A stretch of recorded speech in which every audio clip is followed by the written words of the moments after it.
สุดท้ายบุ๋มไม่บางปอนแค่นี้ยังมีตะการมวยก็อัดไปเลย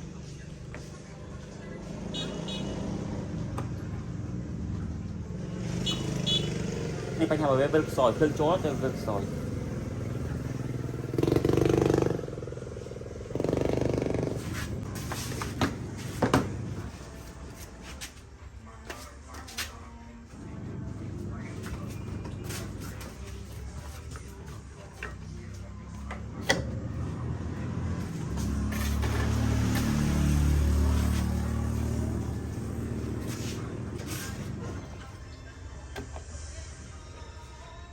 เราไปหาบวิ่งตรงไซโมปีกองกองเอาเรียมตัวกองดองใจเสมอ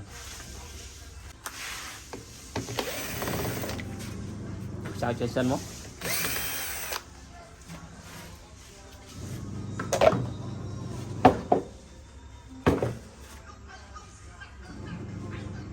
นี่ตรงไซกองดองหัว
โอเคบางคนเราไปเวลเฮ้ย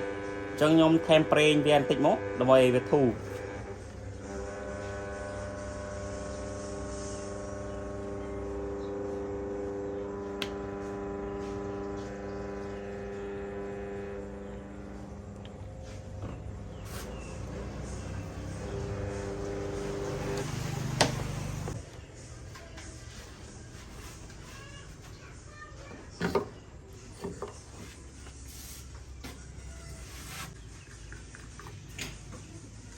เงี้ยๆเลยอ่ะประมาณนี้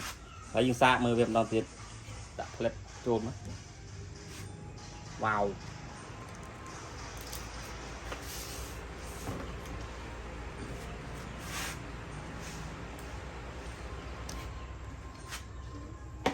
โอเค